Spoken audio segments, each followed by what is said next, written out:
ఆఫ్రికాలో ఉంటే ఆఫ్రికాలో అనుభవం ఉంటుంది, సరే బాగానే ఉంది.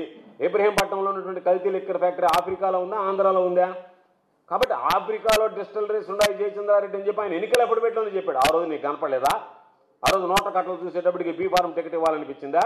ఈ రోజు పాపం ఆయన చేసినటువంటి తప్పులు, మీరు అందరూ కలిసి చేసినటువంటి తప్పులన్నీ బయటపడేటప్పటికి ఆయన బయటేసి ఇతను మా వాడు కాదు వైఎస్ఆర్సీపీ కోర్టు అని చెప్పి ఆయన్ని బలి చేసి తప్పించుకోవాలనేటువంటి ఆలోచన చేస్తున్నారు. కాబట్టి ఈరోజు ఒకసారి చూద్దాం. ఇబ్రహీంపట్నంలో దొరకలేదా, పాలకల్లులో దొరకలేదా, ఏలూరులో దొరకలేదా, అమలాపురంలో దొరకలేదా, తర్వాత తీరా చూస్తే అనకాపల్లి జిల్లాలో పరవాడలో దొరకలేదా? ఇవన్నీ కల్తీ మద్యం దొరకలేదు. ఇవన్నీ ఆఫ్రికాలో ఉన్నాయా, ఆంధ్రాలో ఉన్నాయా? అనకాపల్లి జిల్లాలో ఉన్నటువంటి పరవాడలో ఉన్నటువంటి రత్తుల రాముకు ఆఫ్రికాతో సంబంధాలు ఉన్నాయా? ఆయన అయ్యన్న పాత్రుడితో కలిసి అంటకాగినటువంటి వాడు, అయ్యన్న పాత్రుడికి శిష్యుడు ఆ రత్తుల రాము అనేటువంటి అతను, అనకాపల్లి జిల్లాకు సంబంధించినటువంటి పరవాడకు చెందినటువంటి వ్యక్తి. ఆయన ఇక్కడ నకిలీ మద్యం తయారు చేస్తా పట్టుబడ్డాడు. కాబట్టి మీరు అన్నీ జరిగినవన్నీ ఎక్కడ జరిగినా సరే అవన్నీ ఆఫ్రికాలో జరిగినట్టుగా ఊహించుకుంటున్నారేమో తెలియదు, కానీ ఆఫ్రికాలో ఆయనకు ఉన్నట్టుగా ఆయన ఎన్నికల అఫిడవిట్లో చెప్పాడు. ఆ రోజు నువ్వు ఒప్పుకొని టికెట్ ఇచ్చావు. ఈరోజు అక్కడ పనిచేశాడు కాబట్టి ఇక్కడికి వచ్చి అది చేస్తున్నారు, సంబంధాలు లేవన్నట్టుగా. ఇవన్నీ ఆంధ్రాలో ఉన్నటువంటివి కాదా? ఆఫ్రికా ఎందుకు ముడి పెడుతున్నాను? ఆంధ్రాలో జరిగినటువంటి వాటిని గురించి మాట్లాడుతున్నాం, ఆంధ్రాలో జరిగినటువంటి నేరాల ఘోరాల గురించి మాట్లాడుతున్నాం, ఆంధ్రాలో జరిగినటువంటి కల్తీ మద్యాన్ని గురించి మాట్లాడుతున్నాం, ఆంధ్రాలో జరిగినటువంటి కల్తీ మద్యం వల్ల కోల్పోయినటువంటి ప్రాణాల గురించి మాట్లాడుతున్నాం. దాని గురించి మాట్లాడకుండా ఏదో ఒకటి మనం తప్పు చేసుకుందాం, దాని నుంచి బయటపడిపోదాం, ఏ విధంగా దీన్ని మనం గడుక్కుందాం, ఈ బురద మన పోయింది పడింది, దీన్ని ఏ విధంగా గడుక్కోవాలనేటువంటి ఆలోచన తప్ప జరిగినటువంటి దాని మీద. ఈరోజు ఒక మాట చూస్తే ఏలూరుకు చెందినటువంటి ఒక టీడీపీ నాయకుడు ఉన్నాడు. నోరు తెరిస్తే బూతులు, దౌర్జన్యాలు, దాడులు. గతంలో కూడా అధికారంలో ఉన్నప్పుడు 2014-19 మధ్య విచ్చలవిడిగా అధికార దుర్వినియోగానికి పాల్పడ్డాడు, అధికారం మీద దాడులు చేశాడు, మహిళా అధికారం మీద కూడా దాడి చేశాడు. అటువంటి వ్యక్తులు ఈరోజు దీనికి సంబంధించినటువంటి మద్యం వ్యాపారం నడుపుతుంటే ఆయన ఏలూరులో ఎక్కడ ఉన్నాడా, లేకపోతే ఆయన అక్కడ ఉన్నాడా, ఆఫ్రికాలో నుంచి నడుపుతున్నాడా? ఆయనకి ఏమైనా ఆఫ్రికాతో సంబంధాలు ఉన్నాయా? మీ మనుషులు, మీ ఎమ్మెల్యేలు, మీకు సంబంధించినటువంటి వాళ్ళు ఈరోజు ఎక్కడ పడితే అక్కడ జరిగేటువంటి పరిస్థితి, వాటి గురించి మాట్లాడటం. పాపం రామోజీ కొడుకు అయితే ఆ కిరణ్ అనుకుంటా ఆయన పేరు, ఆయన ఒకడు ఆంధ్రజ్యోతి రాధాకృష్ణ, వీళ్ళిద్దరైతే తెగ తంటాలు పడిపోతున్నారు. దీన్ని ఏ విధంగా బయట వేయాలా? అబ్బా ఇది చుట్టుకునిందే తలకి, ఇది ఇప్పుడు పోయేది కాదే, మన వాళ్ళు అడ్డంగా దొరికిపోయారే, తప్పు చేశారే, దీన్ని బయటపడి తప్పు చేసామనే దానికన్నా చేసిన తప్పు బయటపడింది అని చెప్పి బాధపడుతున్నారు. పాపం అది బాధాకరమైనటువంటి విషయం. చేసినటువంటి తప్పుని ఏ విధంగా నివారించుకోవాలా, ఏ విధంగా అడ్డించుకోవాలనేటువంటిది లేకుండా ఈరోజు మీ ఇష్ట ప్రకారం మీరు ఎక్కడ పడితే అక్కడ లిక్కర్ షాపులు, ఎక్కడ పడితే అక్కడ పర్మిట్లు, ఎక్కడ పడితే అక్కడ బెల్ట్ షాపులు ఉన్నాయి. ఏదైనా లిక్కర్ షాపులు చెక్ చేశారా? పర్మిట్ రూమ్లు ఎక్కడైనా చెక్ చేశారా? ఈ రోజు ఉన్నటువంటి బెల్ట్ షాపులను ఎక్కడైనా చెక్ చేస్తున్నారా? ఏమీ లేదే. కారణం ఏమిటి? మీ ఎమ్మెల్యేల కన్సర్న్లు జరుగుతున్నాయి. మీ నాయకత్వం, కూటమి ప్రభుత్వం ఇచ్చినటువంటి, కూటమి ప్రభుత్వం పెద్దలు ఇచ్చినటువంటి ఆదేశాల ప్రకారం ఈరోజు నడుస్తున్నారు. ఎక్సైజ్ సంబంధించినటువంటి సిబ్బంది కానీ, పోలీసు కానీ.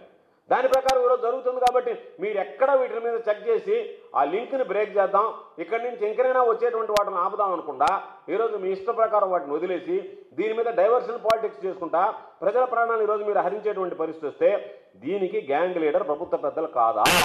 వాళ్లే కదా గ్యాంగ్ లీడర్లు. కాబట్టి దాని గురించి మాట్లాడండి అని అంటే ఏ విధంగా మాట్లాడకుండా దీన్ని పూర్తి స్థాయిలో నిర్మూలించాలనేటువంటి ఆలోచన కూడా చేయకుండా దీన్ని ఏ విధంగా బయటపడాలి? కల్తీ మద్యం నిరోధించాలనేటువంటి ఆలోచన లేదు, నిర్మూలించాలనేటువంటి ప్రయత్నం లేదు. ఏ విధంగా దీనిలో నుంచి మనం బయటపడాలనేటువంటి ఆలోచన తప్ప మరొకటి కనిపించడం లేదు. కాబట్టి చంద్రబాబు నాయుడు ఎందుకు ఈ నకిలీ డైవర్షన్ చేస్తున్నాడు అని అంటే, నకిలీ యూనిట్ అనేటువంటివి ప్రతి నియోజకవర్గంలో వచ్చేసి, ప్రతి నియోజకవర్గంలో నకిలీ యూనిట్ల ద్వారా ఈరోజు ఇష్ట ప్రకారం, ఎందుకంటే 10 రూపాయలకు తయారైపోతుంది బాటిల్, 100 రూపాయలకు అమ్ముతున్నారు, 90 రూపాయల ఆదాయం, ఇంతకు మించిన ఆదాయం లేదు. అందుకనే నకిలీ మద్యం తయారు చేస్తా, ఆ నకిలీ మద్యం తయారు చేయడంలో టీడీపీకి సంబంధించినటువంటి నాయకుల ప్రత్యక్ష పాత్ర ఉంది అని చెప్పి ఆధారాలతో సహా రుజువైన తర్వాత ఒక పక్క ప్రజల ప్రాణాలతో చెలగాటమాడడం, ఒక పక్క వేల కోట్ల రూపాయల దోపిడీకి పాల్పడడం. అంటే మీ అక్రమ సంపాదన కోసం అక్రమ మద్యాన్ని ప్రవేశపెట్టి పేదల ప్రజలతో చెలగాటమాడేటువంటి హక్కు ఈ ప్రభుత్వానికి ఎవరిచ్చారనేటువంటిది ఈ సందర్భంగా మేము ప్రశ్నిస్తున్నాం. ఎందుకంటే ఎక్కడంటే అక్కడ ఒక కుటీర పరిశ్రమలాగా నకిలీ ఈ ఫ్యాక్టరీలు ఏర్పాటు చేసి మొత్తం ప్రజలకు సంబంధించినటువంటి ప్రాణాలు హరించేస్తున్నా దాన్ని పట్టించుకోకుండా ప్రజలు ఒక పక్క చనిపోతున్నా, కుటుంబాలు గోడుగోడుమంటున్నా, ఈరోజు మా కోట్లాది రూపాయల సంపాదనే మాకు ముఖ్యం ఉన్నట్టుగా ఈ మాఫియా వ్యవహరిస్తున్నటువంటి తీరు అత్యంత దారుణమైనటువంటి పరిస్థితి. ఇది ఎక్కడో జరగలేదు, మారుమూల ప్రాంతంలోనో ఎక్కడో జరగలేదు. సాక్షాత్తు ఈ రాష్ట్రానికి ముఖ్యమంత్రిగా ప్రాతినిధ్యం వహిస్తున్నటువంటి చంద్రబాబు నాయుడు జిల్లాలో జరిగింది. చంద్రబాబు నాయుడు గారు ఏం చెప్తాడు? ఎక్కడ చీమ చిట్టుక్కుమన్నా, ఆంధ్ర రాష్ట్రం వదిలేయండి, ఈ భారతదేశంలో ఎక్కడ చీమ చిట్టుక్కుమన్నా సరే నా చెవిలో వినిపిస్తుంది అని చెప్తాడు. అంత టెక్నాలజీ ఉన్నటువంటి వాడు, అంత విజనరీ ఉన్నటువంటి వాడు, అంత అనుభవం ఉన్నటువంటి వాడు సొంత జిల్లాలో, చిత్తూరు జిల్లాలో తంబళ్లపల్లి నియోజకవర్గం మొలకలపల్లి దగ్గర మొలకల చెరువులో ఈ దారుణమైనటువంటి మాఫియా బరి తెగించి అక్కడ మొత్తం అనేక రకాలైనటువంటి మద్యాల, నకిలీ మద్యాలు తయారు చేస్తుంటే ఏమాత్రం పట్టించుకోకుండా ఈరోజు ఆ భాగవతం బయటపడిన తర్వాత దీనిని ఒక్కొక్కటిగా ఈరోజు ఒకసారి చూస్తే మొదట తంబళ్లపల్లిలో ఒక ఫ్యాక్టరీ బయటపడింది, నకిలీ ఫ్యాక్టరీ. ఆ తర్వాత చూస్తే బెజవాడలో కొన్ని దగ్గరలా వాళ్ళ రైడ్లలో ఎక్సైజ్ శాఖకు సంబంధించినటువంటి రైడ్లు వెలుగు చూశాయి. వీటన్నిటిని ఒకసారి పేర్చి చూస్తే ఈ మాఫియా ఎంత విస్తరించింది, రాష్ట్ర వ్యాప్తంగా విస్తరించడంతో పాటు పొరుగున ఉన్నటువంటి రాష్ట్రాల్లో కూడా ఏ విధంగా వ్యాప్తి చెందింది అనేటువంటిది ఈరోజు మనం చూస్తే సరిపోతుంది. సరే ఆలోచన చేద్దాం. మద్యానికి సంబంధించి ఏదో దొంగతనంగా తీసుకొచ్చి అమ్మింది కాదు. అక్కడ ఉన్నటువంటి మొలకల చెరువులో ఉన్నటువంటి ఫ్యాక్టరీలో దానికి కావాల్సినటువంటి ముడి సరుకును సేకరించాలి, వాటికి కావాల్సినటువంటి బాటిళ్లను తయారు చేయించాలి, వాటికి కావాల్సినటువంటి ఏదైతే ఆ స్టిక్కర్స్ ఉంటాయో ఆ బాటిల్కి సంబంధించినటువంటి ఈ బ్రాండ్ అనేటువంటి స్టిక్కర్ ఉండాలి, వాటికి బాటిల్ సీల్డ్, ఇవన్నీ కూడా వేసిన తర్వాత అసలు బాటిళ్లలాగా మార్కెట్లోకి విడుదల చేశారు.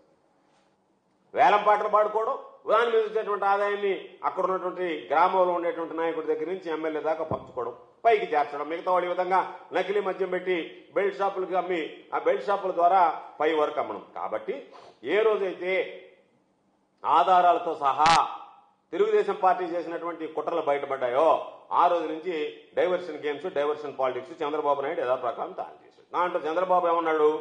జయచంద్రారెడ్డి అనేటువంటి వ్యక్తి తెలుగుదేశం మనిషే కాదు, అసలు ఈ నిందితులు ఎవరు తెలుగుదేశం వాళ్ళు కాదు, వీళ్ళందరూ వైఎస్ఆర్సీపీ కోవర్ట్లు అని చెప్పి చంద్రబాబు నాయుడు ఈ మధ్య ఒక కొత్త పదం నేర్చుకున్నాడు. ఎవడన్నా తన పార్టీలో వాడు తప్పు చేస్తే మాత్రం ఇతను వైఎస్ఆర్సీపీ కోవర్ట్. సింపుల్. అంటే వైఎస్ఆర్సీపీ వాళ్ళు మా దగ్గరికి పంపిస్తే వచ్చారు అని చెప్పినట్టుగా మాట్లాడుతున్నారు. దొరికిపోయిన వాడినేమో వైఎస్ఆర్సీపీ కోవర్ట్ అంటాం, వాడు దొరకపోతే దొరలాగా, దొరికితే దొంగ, దొరకపోతే దొర అన్నట్టుగా ఈరోజు దొరలాగా నడుపుకుంటే ఆ రోజులు ఏం కనపడలే ఆయన కోవర్ట్ అనేటువంటిది. ఈరోజు దొరికిన వెంటనే ఆయన వైఎస్ఆర్సీపీ కోవర్ట్గా మారిపోయాడు. ఈరోజు 2019లో అక్కడ అంతకుముందు శంకర్ యాదవ్ అనేటువంటి వ్యక్తి పోటీ చేశాడు, బలహీన వర్గాలకు సంబంధించినటువంటి వ్యక్తి. ఆ 2024 వచ్చేటప్పటికి పాపం ఆ బలహీన వర్గాలకు సంబంధించినటువంటి శంకర్ యాదవ్కి ఇవ్వకుండా నువ్వు 2024 ఎన్నికల్లో జయచంద్రారెడ్డి ఇవ్వడానికి వెనక పెద్ద తతంగమే జరిగింది. అది బహిరంగ రహస్యం. ఇదంతా మొత్తం ఆయన మాట్లాడుకోవడం, కానీ వయా కిలారి రాజేష్ లోకేష్తో మాట్లాడుకోవడం, దానికి సంబంధించినటువంటి దాంట్లో ఎక్కడైతే ఆయన బేరసారాలు మాట్లాడుకుని నేను డబ్బులు ఖర్చు పెట్టుకుంటా, మీకు డబ్బులు ఇస్తా పార్టీకి అని చెప్పి మాట్లాడుకున్న తర్వాత ఆయన బటన్ నొక్కి డబ్బులు వేస్తే ఆ డబ్బులు మీకు చేరినట్టుగా లోకేష్ నిర్ధారిస్తే చంద్రబాబు నాయుడు బీఫామ్ ఇచ్చాడు. ఇది వాస్తవమా కాదా చెప్పండి?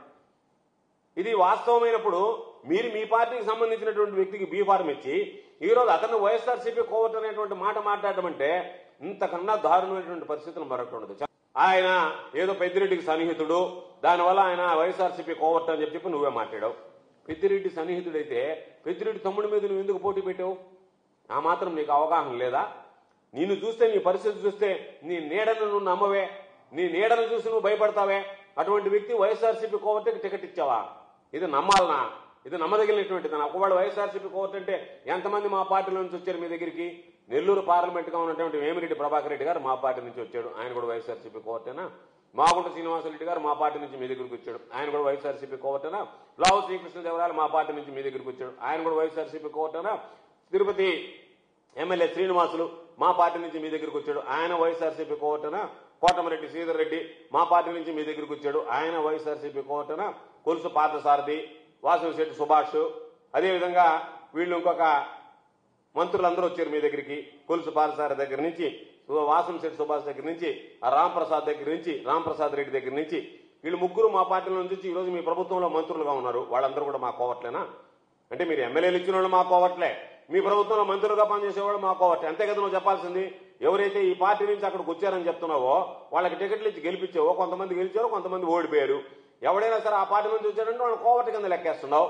కాబట్టి ఈరోజు జయచంద్రారెడ్డిని అతను తప్పు చేశాడు కాబట్టి, దొరికిపోయాడు కాబట్టి అడ్డంగా ఆయన మీద ఇప్పుడు కేసు బుక్ చేయాల్సినటువంటి పరిస్థితి ఏర్పడింది. కాబట్టి సింపుల్ గా ఆయన మీ కోవర్ట్ అని చెప్పి మాట్లాడుతున్నాడు. నేను అడుగుతున్నాను, అందరూ మా కోవర్ట్ వైఎస్ఆర్సీపీ కోవర్ట్లు అని చెప్పి చంద్రబాబు నాయుడు చెప్పదలుచుకున్నాడా? చంద్రబాబు నాయుడు దానికి ఒప్పుకుంటాడా?